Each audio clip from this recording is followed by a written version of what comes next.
नमस्कार छात्रों। तो देखिए लेकर के आए हैं 10th 2024 के लिए लोकतंत्र कि लोकतंत्र में जो सत्ता की साझेदारी, क्या लोकतंत्र में सत्ता की साझेदारी से कितने ऑब्जेक्टिव बनेंगे और जो कि एग्जाम के लिए काफी महत्वपूर्ण है, एग्जाम के लिए काफी फायदेमंद आपके लिए होने वाले हैं। तो इसीलिए यहाँ ऑब्जेक्टिव लेकर के आया गया है और ये हमारा डिजिटल बोर्ड पर अर्थात डिजिटल बोर्ड के माध्यम से ये पहला है लोकतंत्र का वीडियो, क्योंकि इससे पहले जो इतिहास का क्लास करवाया गया था वो ऑफलाइन क्लास था, वहां अच्छे से समझा पाना मतलब संभव नहीं लग रहा था और वही चीजों को वही परेशानियों को दूर करने के लिए डिजिटल बोर्ड लगाई गई है क्लास में। और इस डिजिटल बोर्ड के माध्यम से लोकतंत्र के हमने ऑब्जेक्टिव क्वेश्चन की शुरुआत करेंगे और यहीं से जितने ऑब्जेक्टिव क्वेश्चन अर्थात आज 5 दिसंबर से लेकर के जो लास्ट जब तक एग्जाम ना हो जाए तब तक हम आपके साथ रहने वाले हैं। तो इस चैनल पे सपोर्ट कीजिए और आइए कैसे किस तरीके से याद किया जाता है चीज़ों को, क्योंकि सिर्फ एक वीडियो अगर देख लिए ना तो आप जा करके चैनल में सब वीडियो अवश्य देखिएगा, इसीलिए एक क्लास सिर्फ मौका दीजिए। तो चलिए आइए देखिए कैसे याद होता है चीज़। मतलब लोकतंत्र लगता तो है कि हमने बहुत चीज़ पढ़ा है लेकिन हमें ऑब्जेक्टिव बनाने ही नहीं आता, लेकिन ऑब्जेक्टिव को ऑब्जेक्टिव की तरह याद करेंगे यहाँ पर डायरेक्ट हिट करके कि देखिए कि कैसे याद होगा। सबसे पहले देखिए, आइए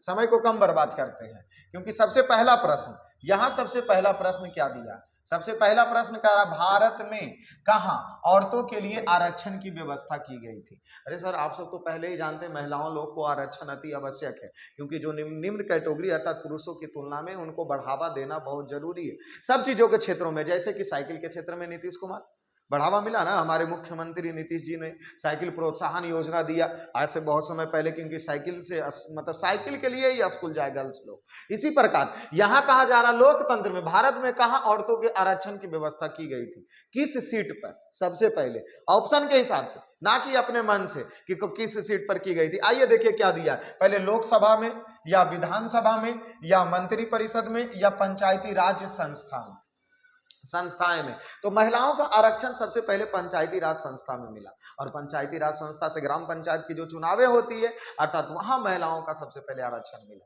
कहने का तात्पर्य यह है महिला तो घर से ही न बढ़ना शुरू करेंगी, अगर उनको पहले लोकसभा विधानसभा वगैरह में और मंत्रिमंडल में ही अगर आरक्षण दे दिया जाए तो वहां तक पहुंचेगी कैसे। सर पहले तो जागरूक होना पड़ेगा ना, और जागरूक तो तभी होगी जब ग्राम पंचायत अर्थात वो कहां होगी, पंचायती राज व्यवस्था अर्थात पंचायती राज संस्थाएं में सबसे पहले महिला को क्या मिला, आरक्षण मिला। तो आप भूले ना, महिलाओं का आरक्षण पंचायती राज संस्था। चलिए दूसरा प्रश्न आते हैं, भारत में सर्वोच्च न्यायालय के मुख्य न्यायाधीश की नियुक्ति कौन करता है, बताइए।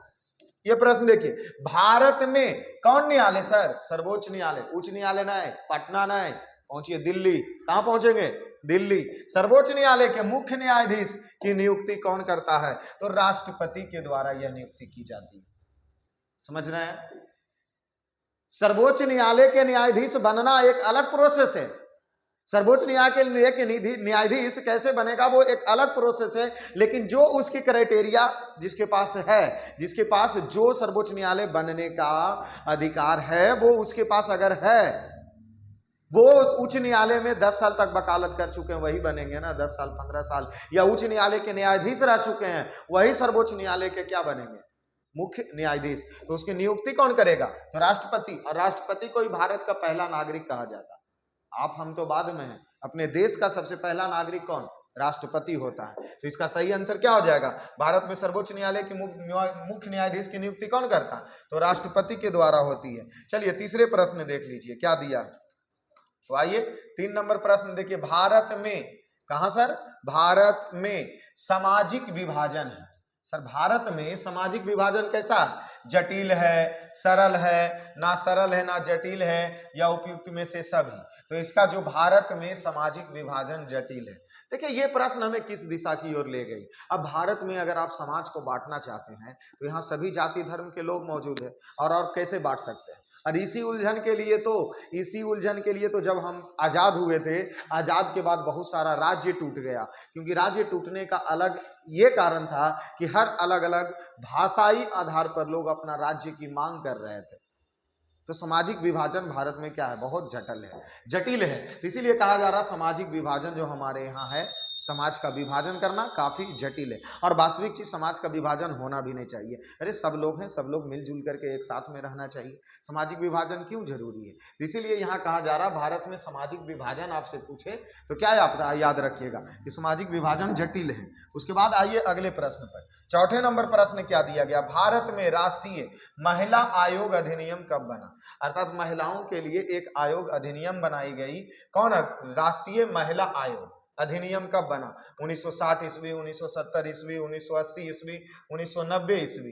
तो इसका सही आंसर हो जाएगा डी, 1990 ईस्वी में महिलाओं भारत में किसके लिए महिला आयोग अधिनियम बना। कब? 90 सभ्य, कब? 90 अर्थात सभ्य, सभ्य से याद कर सकते हैं 90। और वहां बना क्या? तो भारत में राष्ट्रीय महिला आयोग अधिनियम, भारत में राष्ट्रीय महिला आयोग अधिनियम। चलिए आते हैं, ये प्रश्न देख लेते हैं क्या दिया गया। 5 नंबर प्रश्न जो कि 21 और 22 में प्रश्न पूछी जा चुकी है। यहाँ भारत में मतदाता होने की न्यूनतम आयु क्या होती है? मतदाता 16 वर्ष, 17 वर्ष, 18 वर्ष, 21 वर्ष। सर वोट देवे कब शुरू करते हैं? मतदाता तो तभी ना हम बनेंगे जब हमारा पास पहचान पत्र बनेगा। वो चुनाव के समय में वोटर लिस्ट जो आती है वही ना मतदाता बनेंगे। तो उम्र 18 वर्ष, क्योंकि आप सरकार आपको वैल्यू नहीं दे रही है कि आप इतने मैच्योर हो चुके हैं, इतने समझदार हो चुके हैं कि सरकार चुन सके। सरकार चुनने के लिए अर्थात आपको मतदान देने के लिए आपकी उम्र कम से कम 18 वर्ष होनी चाहिए, ठीक है ना। तो यहाँ 18 वर्ष इसका सही आंसर हो जाएगा। चलिए अगले 6 नंबर प्रश्न देखिए, सांप्रदायिक राजनीति किस पर आधारित है? जो सांप्रदायिक राजनीतिक है वो किस पर आधारित है? ऑप्शन ए कह रहा है एक धर्म से दूसरे से श्रेष्ठ, बी कह रहा है विभिन्न धर्म के लोग समान नागरिक के रूप में खुशी खुशी साथ रहते हैं, सी कह रहा है एक धर्म के अनुयायी एक समुदाय बनाते हैं, और ऑप्शन डी क्या कह रहा है? डी इसमें देखिए क्या कह रहा है, डी कह रहा है क्या कि किसी धार्मिक समूह का प्रभुत्व बाकी सभी धर्मों पर कायम रखने के में शासन की शक्ति का प्रयोग ना किया जा सके। ऐसा नहीं लग रहा है कि इसको पढ़ते पढ़ते तो हम ऑप्शन में भूल गए, ए में कौची पढ़े, बी में कौची पढ़े, सी में कौची पढ़े, डी में कौची पढ़े, सब भूल गए। तो पहले क्वेश्चन में पढ़ लीजिए सर फिर से। सांप्रदायिक राजनीति अर्थात सांप्रदायिक राजनीति के लिए इसमें क्या होना चाहिए कि एक धर्म के अनुयायी एक समुदाय बनाते हैं। आप सब लोग हमारे देश में राजनीतिक को एक धर्म का बंटवारा समझ लेते हैं, क्योंकि ये चैप्टर ही लोकतंत्र में सत्ता की साझेदारी। अगर लोकतंत्र में किसी व्यक्ति सत्ता पाने के लिए इतना हद तक गिर जाता है, इतना हद तक गिर जाता है कि जाति को बांट देता है, अपने अपने जातिवाद पर बात करने लग जाता है। और यही लगी यहाँ पे क्वेश्चन देखिए क्या दिया, सांप्रदायिक राजनीति अपने जाति सांप्रदायिक अपनी जाति के राजनीति के लिए एक धर्म के अनुयायी एक समुदाय बना लेता अलग से। हम फलना जात के ना है, फलना के वोट देना, अपने जात वाला के वोट देना, अपने जात वाला के, एक समुदाय बना लेता। इसी में देश बर्बाद होगा, क्योंकि राजनीतिक जात पे आधारित नहीं है, मतदान जात पे आधारित नहीं है। सरकारें चुनना हमारे ही जात के हैं उसी को सरकार चुनेंगे, ऐसे शिक्षित लोगों को शोभा नहीं देता ये चीज। लेकिन यहाँ सांप्रदायिक जो बातें कही गई है, सांप्रदायिक राजनीतिक, यहाँ लोग करते क्या है, अपने जाति के लोगों को अपने धर्म के लोगों के एक समुदाय बना लेते हैं। तो आंसर इसका सही सी होगा। चलिए आगे बढ़ते हैं अगले प्रश्न पर। आई होप आप सब लोग बहुत अच्छे समझे होंगे, क्योंकि समझाने में तो हम माहिर हैं। ऐसे भी जी आप हमारे साथ टिक तो जाइए, ये पे तो पहले टिक जाए, क्वेश्चन ही नहीं टिक रहा है, आप सब भड़का दिए क्या इसको। चलिए 7 नंबर प्रश्न देखिए क्या दिया, सामाजिक विभाजन का आधार नहीं है। सर अगर मान लीजिए समाज को विभाजित करना, आपको कह दिया जाए कि आपके गांव में जितने लोग हैं उसको विभाजन कर दो, किस आधार पर कीजिएगा आप? समाज का विभाजन किस आधार पर कीजिएगा? जो आधार नहीं है, ऐसा नहीं होना चाहिए। अगर आज तक एक राज्य दूसरे राज्य में भी बटा तो किस हिसाब से बटा, वो फोकस कीजिए। या नहीं है धर्म के आधार पर, क्या आप अपने यहां गांव के अगर आपको बोला जाए कि उसको सामाजिक विभाजन का, मान लिया जाए किसी कारणवश सामाजिक विभाजन होना चाहता है, तो आप वहां पर आधार क्या बनाएंगे? धर्म। कि एक धर्म के लोग एक दने हो जाए, एक धर्म के एक दने, एक धर्म के एक दने। क्या गांव में पता चला 5 जाति के लोग, धर्म मानने वाले लोग रहता होगा, तो क्या आप उसे 5 गो में विभाजित कर दीजिएगा तो पता चला गांव रहेगा जी? उतना तो एगो गोतिया रहता होगा, जितना बड़ा बाग में टूट जाएगा कहीं नहीं। आइए अगला क्या दिया, भाषा। भाषा, भाषा के आधार पर आप सामाजिक विभाजन नहीं कर सकते, क्योंकि समाज में तो सब लोग लमसम लमसम बहुत सारे लोग भाषा एक ही बोलते हैं। और यहाँ क्या, मानवता, और यहाँ क्या है, जाति। तो समाज का जो आधार नहीं है, जो पूछा है सर, हम सब लोग अच्छे से फोकस कीजिए इस चीजों पर। इसमें प्रश्न क्या पूछा है कि नहीं है कि ढूंढ रहे थे हम सब। यहां बोल रहा नहीं है, सामाजिक विभाजन का आधार नहीं है। तो मानवता, ये इसके आधार पर सामाजिक विभाजन आज तक के नहीं हुआ। अगर मानवता के आधार पर सामाजिक विभाजन होता ना, तो सामाजिक विभाजन होबे नहीं करता, क्योंकि सबके अंदर अगर मानवता की गुण होती तो समाज विभाजन होने ही नहीं देता। आज तक जो राज्य टूटा वो फलना धर्म, अब जाहिर सी बात, देश आजाद होने के बाद हमारा पड़ोसी देश हमारे यहां से अलग हुआ, पाकिस्तान, क्यों? धर्म के आधार पर। तो धर्म के आधार पर विभाजन हुआ है, तो ये तो हाँ में है। और सामाजिक विभाजन हो सकता है धर्म के आधार पर, भाषा के आधार पर भी हो सकता है, क्योंकि राज्य जो हमें एक राज्य से दूसरे राज्य बटे वो भाषा के आधार पर ही बटे, और ये जाति के आधार पर भी हो सकता है, लेकिन इसके आधार पर नहीं। किसके? मानवता के आधार पर आप सामाजिक विभाजन का आधार नहीं मान सकते। अगर ऐसा परिस्थिति आ जाए कि सामाजिक विभाजन करना है तो मानवता के आधार पर नहीं हो सकता। चलिए आगे आते हैं। 8 नंबर प्रश्न देखिए क्या दिया गया है। 8 नंबर प्रश्न देखिए क्या, भारतीय संविधान के अनुच्छेद 19 किस देश के सभी नागरिकों को कौन सा मूल अधिकार दिया गया?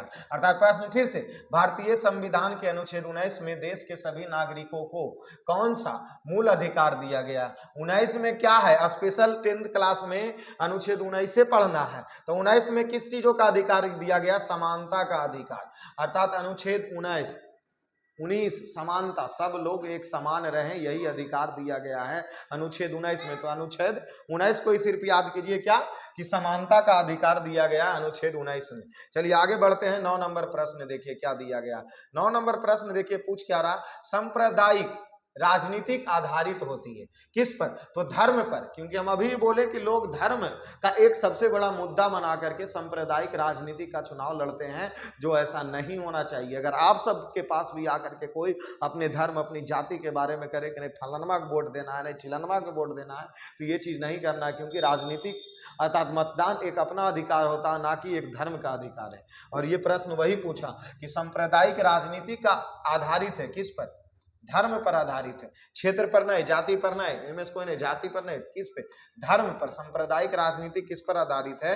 तो धर्म पर आधारित है। अगले प्रश्न देख लीजिए क्या 10 नंबर प्रश्न दे रहा है कि सत्ता में साझेदारी के पक्ष में सही तर्क क्या है? सत्ता में साझेदारी की पक्ष में सही तर्क क्या है? ऑप्शन ए दिया है विभिन्न समुदाय के बीच टकराव कम करती है, बी दिया है निर्णय लेने में देर करती है, और सी दिया यह विविधता को अपने में से समेट लेती है, और डी दिया देश की एकता को कमजोर करती है। अर्थात प्रश्न पूछ लीजिए, सत्ता में जो साझेदारी अर्थात राजनीतिक में लोग साझा करते हैं, ठीक है, क्योंकि एक दूसरे के साझे के बिना राजनीतिक पॉसिबल नहीं है। तो इसमें जो है कि सही तर्क क्या है? तो सही तर्क यही ऑप्शन ए है कि विभिन्न समुदाय के बीच टकराव कम करती है, क्योंकि एक राजनीतिक दल वाले दूसरे राजनीतिक दल वाले से आके जब समझौता करते हैं तो वो दोनों एक साथ हो जाते हैं ना, और दोनों अलग अलग धर्म या जाति समुदाय के जब एक हो गए तो यहाँ पर समुदाय के बीच में टकराव क्या होता है? कम करती है। क्या करती है? कम करती है। चलिए आगे आइए, क्या प्रश्न दिया है? 11 नंबर प्रश्न। 11 नंबर प्रश्न देखिए, संघ सरकार का उदाहरण है। संघ सरकार का क्या है? उदाहरण है। अमेरिका, भारत या चीन या ब्रिटेन या इनमें से कोई नहीं। तो संघ सरकार का उदाहरण है अमेरिका और भारत। संघ सरकार बोले तो केंद्र सरकार, केंद्र सरकार बोले तो प्रधानमंत्री, और यही संघ सरकार का क्या है? उदाहरण है अमेरिका और भारत। अगले प्रश्न देखिए 12 नंबर, संविधान का अनुच्छेद 15, वही बोले ना, 2 अनुच्छेद, एक अनुच्छेद 19 समानता का अधिकार याद रखिए, और एक अनुच्छेद 15 है, घोषित करती है, क्या करती है? तो धर्म, वंश, जाति, वंश के आधार पर विभेद को रोकना। अर्थात ये अनुच्छेद 15 कहती है कि आप धर्म के हिसाब से नहीं बटिए, वंश के हिसाब से नहीं बटिए, जाति के हिसाब से नहीं बटिए, इसके बीच में जो भेदभाव है, इस भेदभाव को कम किया जाता है क्या? अनुच्छेद 15 के द्वारा, अर्थात धर्म जाति आधारित पर जो भेदभाव है उसको कम करेंगे 15 से। और अनुच्छेद 19 से समानता का अधिकार, अनुच्छेद 19 समानता का अधिकार है। चलिए 13 नंबर प्रश्न आइए। 13 नंबर प्रश्न क्या कह रहा है? 13 नंबर प्रश्न देखिए, कह रहा 16वीं लोकसभा का चुनाव किस वर्ष हुआ था? ये प्रश्न अब नहीं पूछेगा, क्योंकि जो 16वीं लोकसभा का चुनाव वो 2014 ईस्वी में हुआ था। इस क्वेश्चन का वैलिडिटी क्या हो चुकी है? खत्म हो चुकी है, ये दोबारा नहीं पूछेगी। चलिए आगे बढ़ते हैं। 14 नंबर प्रश्न देख लीजिए क्या दिया गया। 14 नंबर प्रश्न पूछ क्या रहा है कि निम्नलिखित में कौन केंद्र शासित प्रदेश है? क्या सर आप राज्य याद नहीं किए हैं? इसमें कौन राज्य है, कौन केंद्र शासित प्रदेश है? चैनल पर जाइए ना सर, एकदम बहुत जल्दी मिल जाएगा भारत के सभी राज्यों के नाम यूं ही चुटकी में। और अगर आप बोलिएगा तो इसका लिंक भी डिस्क्रिप्शन में दे दिया जाएगा, ठीक है? तो मैसेज करने के बाद, नहीं तो चैनल पे जाइए और वहां से देख लीजिए। एकदम इस तरीके से याद करवाया गया ना, यूं यूं यूं चुटकी में आप सब लोगों को क्या हो जाएगा, याद हो जाएगा। तो आइए, इनमें कौन है? छत्तीसगढ़, उत्तराखंड, चंडीगढ़ और केरल। तो केंद्र शासित प्रदेश चंडीगढ़ हुए और ये सब तो राज्य हैं। चलिए इसके बारे में जिक्र नहीं करेंगे, क्योंकि वहां पर जाइए केंद्र शासित प्रदेश के सभी कहां कहां पर स्थित है जो बता दिया गया। 15 नंबर प्रश्न देखिए क्या, निम्नलिखित व्यक्तियों में कौन लोकतंत्र में रंगभेद के विरुद्ध नहीं थे? अर्थात ये प्रश्न हमसे पूछ रहा सर, ये प्रश्न पूछ रहा है कि निम्नलिखित, क्या बाबू, निम्नलिखित व्यक्ति में कौन है जो लोकतंत्र में रंगभेद के विरोधी नहीं थे? सर दक्षिण अफ्रीका वाला कहानी सुने है ना, महात्मा गांधी चुनाव लड़ने गए थे, केस लड़ने गए थे, वहां रंगभेद आंदोलन था। काले लोगों के गोरे लोगों के सामने बैठने तक का अधिकार नहीं था, बातचीत करने का नहीं अधिकार था, उसके एक अलग क्षेत्र में बसाया गया था।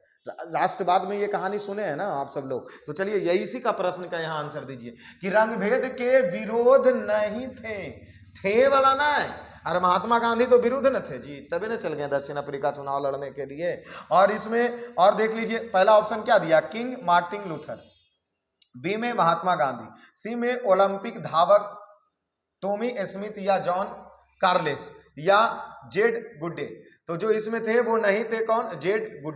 जेड गुड्डी जो नहीं थे, ये रंगभेद के विरुद्ध नहीं था, अर्थात रंगभेद के सपोर्टर थे, क्योंकि मार्टिन लूथर तो है थे, महात्मा गांधी है थे, और ये व्यक्ति है जो तब ये भी है होंगे, तब ना ऑप्शन में दिल है। और उसके बाद ये जेड गुड्डी है, ये नहीं थे, इसीलिए ना इसको यहाँ दिया गया कि इसमें पूछा गया कि कौन नहीं थे, तो जेड गुड्डी नहीं थे। चलिए आइए 16 नंबर प्रश्न पे आते हैं।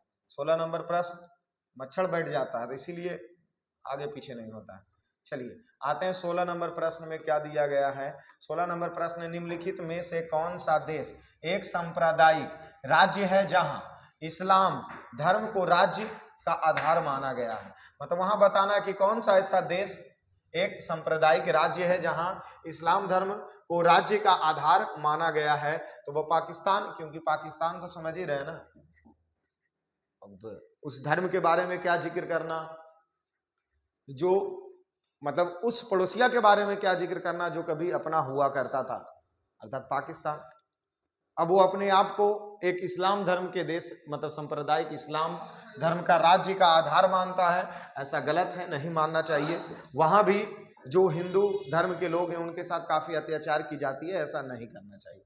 आप सब लोग जो सोचते हो पाकिस्तान के बारे में वो तो अवश्य ही हमें बताएं, और लेकिन हमारी दृष्टि से वो हमारे यहाँ से अलग हुए हैं। और साथ ही हम उनसे भी रिक्वेस्ट करते हैं, पाकिस्तान वाले लोगों से, क्योंकि ये वीडियो तो उतना दूर तक पहुँचेगा नहीं, लेकिन रिक्वेस्ट हमारा ये रहेगा कि कम से कम जो वहाँ हिंदू धर्म के लोग हैं उनके साथ अत्याचार ना करें, साथ में हिंदू हो या कोई मुस्लिम हो। क्योंकि हमारे देश में क्या ऐसा होता है, बराबर अधिकार मिले हैं आपको। क्या हमारे लोग अगर वहाँ हैं तो आप उन्हें भी बराबर अधिकार देना अधिकार है, पर ऐसा होगा या ना होगा ऐसा तो नहीं, बट रिक्वेस्ट हमारी यही है कि होना चाहिए।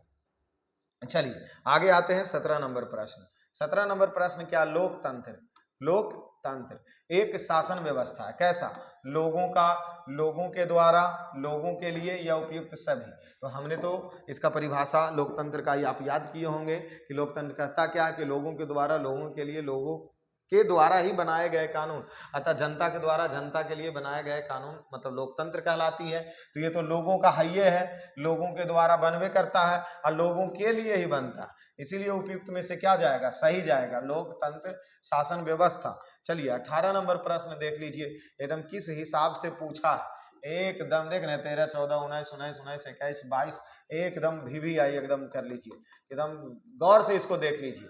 लोकतंत्र जनता का, जनता के द्वारा जनता के लिए शासन, इसी को तो कहते हैं लोकतंत्र जी। क्या लोकतंत्र जनता का है, जनता के द्वारा हम ही बनाए, हम अपने लिए न बनाए, जनता के लिए। यह कथन किसका था, यह कथन कह के कौन चले गए, अरस्तु कहें, अब्राहम लिंकन कहें, रूसो कहें या महात्मा गांधी, तो यह कथन अब्राहम लिंकन का था। किनका, अब्राहम लिंकन, कि जो लोकतंत्र है वो जनता का है और जनता के द्वारा बनाया गया, और किसके लिए, जनता के लिए बनाया गया है, यह कथन अब्राहम लिंकन का था। चलिए 19 नंबर प्रश्न देखिए क्या दिया गया, किस देश को सामाजिक विभेद के कारण विखंडन का सामना करना पड़ा, मतलब कौन देश है जिसको सामाजिक विभेद के कारण विखंडन का क्या करना पड़ा, सामना करना पड़ा। ऑप्शन ए दिया यूगोस्लाविया को, भारत को, बेल्जियम को, श्रीलंका को, तो इसका सही आंसर हो जाएगा यूगोस्लाविया को, क्योंकि यूगोस्लाविया में सामाजिक विभेद के कारण उसको दो भागों में तोड़ दी गई थी। ये चैप्टर अगर आप लोग लोकतंत्र में सत्ता की साझेदारी में पढ़े हैं, अगर ना पढ़े हैं तो यहां समझ लीजिए कि यूगोस्लाविया यूगोस्लाविया यूगोस्लाविया देश के साथ ऐसा हुआ था। चलिए आगे आते हैं 20 नंबर प्रश्न। तो 20 नंबर प्रश्न क्या पूछा है, 20 नंबर प्रश्न दे रहा है किस देश में तमिलों की समस्या हाल तक बनी हुई थी, श्रीलंका में, भारत में, भूटान में, पाकिस्तान में। तो ये समस्या श्रीलंका में बनी थी, क्योंकि हाल तक बनी हुई थी। श्रीलंका में जो अर्थात तमिलनाडु से जो तमिल भाषाएं वाले लोग वहां गए, इसकी समस्या भाषा के आधार पर वहां राजनीति के क्षेत्रों में काफी दबदबाएं थी, तो इनकी समस्या, तमिल की समस्या क्या थी, बनी हुई थी। तो किस देश में, श्रीलंका में, क्योंकि आप इससे भी याद रख सकते हैं सर, इधर है ना श्रीलंका, तो तमिल इधर ही ना बोला जाएगा, दक्षिण भारत में ही ना, तो लोग तो यही जाएंगे ना, आएंगे सबसे ज्यादा, तो यहाँ क्या, श्रीलंका, श्रीलंका। चलिए आते हैं अगले प्रश्न की ओर। 21 नंबर प्रश्न देखिए क्या दिया गया है, कौन सा आंदोलन लैंगिक समानता पर बल देता है, कौन आंदोलन, सामाजिक आंदोलन, नारीवादी आंदोलन, धार्मिक आंदोलन, राजनीतिक आंदोलन। तो कौन सा नारीवादी आंदोलन जो है वह आंदोलन लैंगिक समानता पर क्या देती है, बल देती है। नारीवाद अर्थात नारी लोगों का आंदोलन जो है वो लैंगिक समानता पर बल देती है, किसकी, लैंगिक समानता पर बल देती है। अगले प्रश्न देख लीजिए क्या दिया गया है, 22 नंबर प्रश्न आइए, 1931 ईस्वी में किसे सांप्रदायिकता का शिकार होना पड़ा, 1931 फोकस करना है, 31 ईस्वी में बोला जा रहा, गणेश शंकर विद्यार्थी को, खुदीराम बोस को, लाला लाजपत राय को। तो इसमें तो खुदीराम बोस तो पहले ही निपट गए थे 7 उत के आसपास में ही, लाला लाजपत राय तो लाठी के चार्ज से मरे होंगे, मरे होंगे नहीं, मरे हैं, क्योंकि साइमन कमीशन जब आया था तो लाला लाजपत राय को पंजाब में लाठी पीट पीट करके इसकी सर फोड़ करके मार दी गई थी। तो इसमें जो संप्रदाय का शिकार बनेंगे तो कौन, गणेश शंकर विद्यार्थी, कौन जी, गणेश शंकर विद्यार्थी। तो देखिए 23 नंबर प्रश्न क्या दिया गया, 2011 ईस्वी में जनगणना के अनुसार भारत में कितने प्रतिशत साक्षर थे, मतलब कितने प्रतिशत लोग पढ़े लिखे थे 2011 ईस्वी के जनगणना के अनुसार, ये प्रश्न पूछी जा रही है सर, 2011 में कितना प्रतिशत भारत के कितना लोग पढ़े लिखे था। तो उसमें सही आंसर 64.6% लोग क्या थे, उस समय पढ़े लिखे लोग थे। अभी आ जाते हैं 24 नंबर प्रश्न की ओर। 24 नंबर प्रश्न देखिए क्या पूछा है, 2018 ईस्वी की आयु पर स्विट्जरलैंड में महिलाओं को मताधिकार का अधिकार कब प्रदान हुआ, तो 1971 ईस्वी में, मतलब स्विट्जरलैंड में 18 वर्ष की महिला भी मताधिकार दे सकती है। वहां के महिलाओं का यह अधिकार कब प्राप्त हुआ, तो 1971 ईस्वी में महिलाओं को यह अधिकार प्राप्त हुआ। चलिए आते हैं अगले प्रश्न 25 नंबर प्रश्नों की ओर, कि 15वीं लोकसभा में महिला की कितना भागीदारी थी, अर्थात जो 15वीं लोकसभा का चुनाव हुआ उसमें महिला का भागीदारी कितना प्रतिशत था, तो 10.68% भागीदारी 15वीं लोकसभा में महिलाओं का था। ठीक है, अभी आते हैं अगले प्रश्न की ओर। अगले प्रश्न देखिए, क्या 16वीं लोकसभा के बारे में पूछा गया है कि 16वीं लोकसभा में महिलाओं की कितनी प्रतिशत क्या थी, मतलब संख्या थी। यहाँ देख लीजिए 16वीं लोकसभा में महिला सदस्यों की संख्या कितनी थी, तो 65 महिला थी 16वीं लोकसभा में। चलिए अगले प्रश्न देख लीजिए, 27 नंबर प्रश्न क्या दिया गया है, अंतरराष्ट्रीय महिला दिवस किस तिथि को मनाई जाती है, तो ये तो फेमस है 8 मार्च। 8 मार्च को अंतरराष्ट्रीय महिला दिवस और 1 मई को मजदूर दिवस, ये भी मत भूलिए आप, 1 मई को मजदूर दिवस और 8 मार्च को अंतरराष्ट्रीय महिला दिवस मनाई जाती है। चलिए 28 नंबर प्रश्न देखिए, असम में बिहारियों पर होने वाले अत्याचार का आधार था जातिवाद, संप्रदायवाद, मतलब संप्रदायवाद, लिंगाधार या क्षेत्रवाद। तो वहां बिहारी लोगों के साथ, क्योंकि कहां पे किया गया है, असम में, तो असम पूर्वोत्तर भारत में चले गए और बिहारी को तो समझ में करते हैं कि हर जगह पर बिहारियों के साथ क्या किया जाता है, अत्याचार, क्योंकि उनके यहाँ जाकर के रहना, मजदूरी करना, तो क्षेत्रवाद के हिसाब से बिहारी लोगों पर क्या किया जाता, अत्याचार किया जाता, क्षेत्रवाद इसका सही आंसर हो जाएगा। 29 नंबर प्रश्न देखिए क्या कहा जा रहा, अधिकारों और अवसरों के मामले में महिलाओं को विशेष प्रश्न देने वाला व्यक्ति क्या कहलाता है, तो वह नारीवाद कहलाता है। मतलब जो व्यक्ति महिलाओं को अच्छे अधिकार दे, मतलब उसको श्रेय दे, वो नारीवाद कहलाते हैं। क्या कहलाते हैं, नारीवाद कहलाते हैं। अगले प्रश्न देख लीजिए, 30 नंबर क्या दिया गया है, वित्तीय राजधानी के रूप में जानी जाती है, सर पैसा कौड़ी वाला राजधानी। अरे ऐसे राजधानी तो नई दिल्ली है, ये मार के कहीं नहीं निकल जाइएगा धाई सा कि नई दिल्ली राजनीतिक, मतलब ये राजधानी हो गया कौची वाला, वित्तीय राजधानी। वित्तीय राजधानी मुंबई है सर, मुंबई को कभी ना भूलिए। सुने हैं ना एक कहावत कि दिल है दिल वालों का और पैसा है मुंबई वालों का, मतलब मुंबई में जो चाहिए उसको पैसा चाहिए, इसलिए वित्तीय राजधानी मुंबई। 31 नंबर प्रश्न देखिए, दलित और महादलित की एक नई पहचान बना बिहार में, क्योंकि दलितों और महादलितों का एक नई पहचान बना, तो सिर्फ कहाँ बना, बिहार में, अपने यहाँ, समझ रहे। अगले प्रश्न आते हैं, 32 नंबर प्रश्न देखिए क्या दिया गया है, मुंबई में उत्तर भारतीय हिंदी भाषी लोगों जाने जाते हैं, मतलब वहां पर गरीबी भैया के नाम से जाने जाते हैं, अर्थात मुंबई में उत्तर भारतीय हिंदी भाषी लोग जाने जाते हैं, कौन भैया के नाम से, गरीबी भैया। चलिए आगे बढ़ जाते हैं, प्रश्न क्या दिया गया 33 नंबर में। 33 नंबर प्रश्न देखिए, श्रीलंका में सत्ता में भागीदारी के संदर्भ में सही कथन क्या है, तो बहुसंख्यक सिंहली भाषा के हित की उपेक्षा या सरकार के नीति द्वारा सिंहली भाषा बहुसंख्यक का प्रभुत्व बनाए रखने का प्रयास या संघीय व्यवस्था अपनाए सभी क्षेत्रों में हितों का ध्यान या अल्पसंख्यक प्रभुत्व बनाने का प्रयास। तो इसका सही आंसर बी हो जाएगा कि सरकार की नीति के द्वारा सिंहली भाषा बहुसंख्यक का प्रभुत्व बनाए रखने का प्रयास, क्योंकि श्रीलंका में सत्ता के साझेदारी से तमिल और सिंहली के बीच में संघर्ष चलते रहता है, और वो सिंहली लोग, वहाँ के जो निवासी लोग, वो सिंहली भाषा के बहुसंख्यक है, क्योंकि सिंहली भाषा के लोग वहाँ काफ़ी ज़्यादा हैं और उसी के आधार पर सत्ता में प्रभुत्व अपना बनाए रखना चाहते हैं। चलिए अगला प्रश्न क्या दिया गया है, बांग्लादेश, क्या जी, बांग्लादेश का उदय कब हुआ, अर्थात पाकिस्तान से बांग्लादेश 1971 ईस्वी में क्या हुई, अलग हुई, अर्थात जिस हिसाब से भारत से पाकिस्तान अलग हुआ, तो एक पाकिस्तान पश्चिमी पाकिस्तान कहलाया और बांग्लादेश उस समय पूर्वी पाकिस्तान कहलाता था।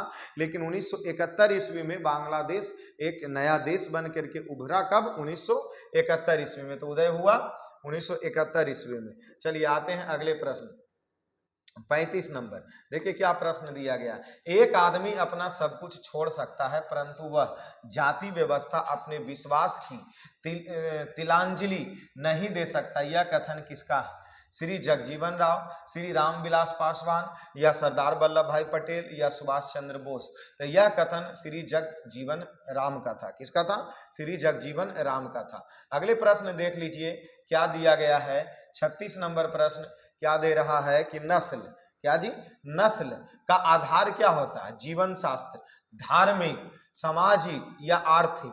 तो नस्ल का आधार होता है वो जीव शास्त्र होता है, नस्ल का आधार क्या है, जीव शास्त्र होता है। तो देखिए कौन सा प्रश्न? 37 नंबर प्रश्न देखिए। जब जब हम लैंगिक विभाजन की बात करते हैं तो हमारा अभिप्राय होता है किसके बीच में? स्त्री पुरुषों के बीच में जैविक अंतर, या समाज द्वारा स्त्री पुरुषों में दी गई असमानता की भूमिका, या लोकतांत्रिक व्यवस्था में महिलाओं को मतदान का अधिकार ना मिलना, या बालक और बालिका की संख्या का अनुपात। तो इसमें सही है क्या? समाज द्वारा स्त्री और पुरुषों की समानता का अधिकार जब नहीं दिया जाता है, मतलब अर्थात पुरुष लोग की प्रधानताएं मानी जाती है और महिलाओं लोगों का बराबर अधिकार नहीं मिलता है, वहां पर हम सब लैंगिक विभाजन की बात करते हैं। अर्थात किसको? समाज के द्वारा यह होना चाहिए, स्त्री और पुरुषों के बीच में असमानता की भूमिका, तभी उसको लैंगिक विभाजन कहेंगे। चलिए आते हैं अगले प्रश्न, 38 नंबर प्रश्न देखिए क्या दिया है।